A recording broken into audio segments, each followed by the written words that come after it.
हम सबने देखा है ना ऐसे लोगों को जो चुटकी बजाते ही मुश्किल से मुश्किल लगने वाले मैथ्स के सवाल हल कर देते हैं। उन्हें देखकर लगता है यार ये तो कोई मैथ विज़ार्ड है। पर क्या ये सच में कोई जादू है या इसके पीछे कुछ और ही कहानी है? आज हम इसी दुनिया में थोड़ा और गहरा उतरने वाले हैं। जब भी गणित की कोई ऐसी ट्रिक सामने आती है ना इंटरनेट पर, तो बस आग ही लग जाती है। जरा ये सुर्खियां देखिए। आसान परसेंटेज हैक से लोग हैरान, काश स्कूल में पता होता।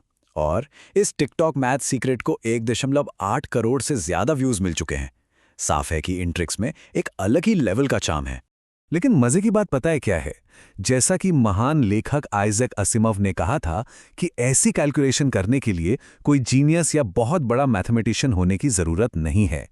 आपको पता है, खुद अल्बर्ट आइंस्टाइन कहते थे कि वो कैलकुलेशन में कुछ खास अच्छे नहीं थे।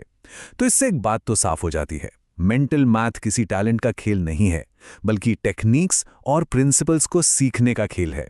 ठीक है, तो चलिए सीधे मुद्दे पर आते हैं। एक छोटा सा सवाल है, 50 का 18% कितना होता है? फटाफट सोचिए। ज्यादातर लोगों के लिए इसे मन में सॉल्व करना थोड़ा ट्रिकी हो सकता है, पर एक कमाल की ट्रिक से यह लगभग तुरंत हो जाएगा। और वो सीक्रेट है, परसेंटेज को पलटा जा सकता है। जी हां, बिल्कुल सही सुना। x का y% y के x% के बराबर ही होता है। ये एक छोटा सा नियम है जो सब कुछ बदल देता है। चलो इस ट्रिक को एक्शन में देखते हैं। हम 50 का 18% को पलटकर 18 का 50% कर देते हैं। अब हम सब जानते हैं कि 50% का मतलब होता है सिर्फ आधा, और 18 का आधा कितना होता है? 9। बस आ गया जवाब। देखा कितना आसान था। और ये सिर्फ एक इकलौता केस नहीं है। 75 का 4% निकालना मुश्किल है, लेकिन 4 का 75% यानी 3/4 होता है 3। इसी तरह 25 का 32% की जगह 32 का 25% मतलब 1/4 होता है 8। ये ट्रिक हर बार काम करती है। अच्छा, परसेंटेज तो ठीक है, पर मल्टीप्लिकेशन का क्या? क्या 2 डिजिट वाले नंबर को भी मन में जल्दी से मल्टीप्लाई करने का कोई तरीका है? चलो देखते हैं कि 43 को 23 से कैसे गुणा किया जा सकता है। इस तरीके को रेनबो मेथड कहते हैं, और ये ऐसे काम करता है। सबसे पहले पहले डिजिट्स को मल्टीप्लाई करें। 4 गुणा 2 हुआ 8। फिर आखिरी डिजिट्स को 3 गुणा 3 हुआ 9। अब आता है रेनबो वाला पार्ट। बाहर वाले डिजिट्स 4 और 3 और अंदर वाले डिजिट्स 3 और 2 को मल्टीप्लाई करके जोड़ दें, तो 12 + 6 हो गया 18। अब हमारे पास 3 नंबर है, 8, 18 और 9। हम 18 का 8 बीच में रखते हैं और जो एक बचा उसे पहले वाले नंबर यानी 8 में जोड़ देते हैं, जिससे हमें मिलता है 9। तो हमारा जवाब हुआ 989। लेकिन सवाल यह है कि ये ट्रिक्स काम करती ही क्यों हैं? क्या ये सिर्फ कोई जादू है या इसके पीछे कोई सॉलिड लॉजिक है? चलिए अब कैसे से क्यों की तरफ बढ़ते हैं। ये जो परसेंटेज वाली ट्रिक है ना, इसके पीछे मैथ्स का एक बहुत ही बेसिक सा रूल है, गुणा का कम्यूटेटिव प्रॉपर्टी। ये बस इतना कहता है कि दो नंबर को किसी भी ऑर्डर में मल्टीप्लाई करो, रिजल्ट हमेशा सेम रहेगा। मतलब a गुणा b हमेशा b गुणा a के बराबर होता है। तो ये रूल परसेंटेज वाली ट्रिक पर कैसे काम करता है? देखो, बहुत सिंपल है। y का x% का मतलब है x/100 गुणा y। अब कम्यूटेटिव प्रॉपर्टी का इस्तेमाल करके हम इसे y/100 गुणा x भी लिख सकते हैं, जो असल में x का y% है।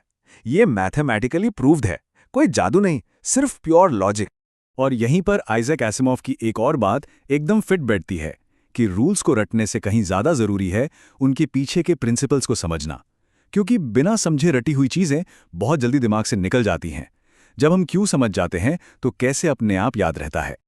और पता है, ये सोचना कि मैथ मुश्किल है या बोरिंग है, ये एक तरह की मॉडर्न लग्जरी है। सुनने में अजीब लग सकता है, लेकिन जब हम इतिहास में झांकते हैं तो इसका मतलब समझ में आता है। हमारे जो पूर्वज थे, उनके लिए हिसाब किताब की दुनिया बिल्कुल अलग थी। लगभग 1500 के दशक तक यूरोप में रोमन न्यूमरल्स का इस्तेमाल होता था, जिससे छोटी मोटी कैलकुलेशंस भी बहुत कॉम्प्लेक्स हो जाती थी। जरा सोचकर देखिए कि रोमन सिस्टम में LXXV का 1/4 निकालना कितना सिरदर्द रहा होगा, और इसकी तुलना में हमारी अरेबिक न्यूमरल सिस्टम में 75 को 4 से डिवाइड करना कितना सीधा और सरल है। ये वही सिस्टम है जिसे हम आज इस्तेमाल करते हैं, और इसने सब कुछ बदल दिया। पुराने जमाने में कैलकुलेशंस करने का मतलब था, पहले तो नंबरों को अबैकस पर उनकी जगह के हिसाब से रखो, फिर काउंटर्स को यहां से वहां खिसकाओ, और सबसे बड़ी दिक्कत, अपने काम को दोबारा चेक करने का कोई आसान तरीका नहीं था। आखिर में जो रिजल्ट आया उसे वापस नंबर्स में लिखो। मतलब बहुत ही लंबा और थकाऊ काम था। तो अगली बार जब किसी रेस्टोरेंट में बिल आए और टिप कैलकुलेट करें ना, तो एक पल के लिए याद कीजिएगा कि आप गणित के इतिहास के सबसे जरूरी आविष्कारों में से एक का इस्तेमाल कर रहे हैं। हमारे नंबर सिस्टम ने ही तो कैलकुलेशन को हर किसी की पहुंच में ला दिया है। तो आखिर में सवाल यही है कि क्या ये शॉर्टकट सिर्फ दोस्तों को इम्प्रेस करने वाली पार्टी ट्रिक्स हैं, या फिर ये नंबर्स के अंदर छुपे हुए खूबसूरत लॉजिक को समझने का एक दरवाज़ा है? शायद जवाब दोनों का एक मिक्सचर है। ये प्रैक्टिकल भी हैं और हमें उस स्ट्रक्चर की एक झलक भी देते हैं जिस पर पूरा गणित टिका हुआ है।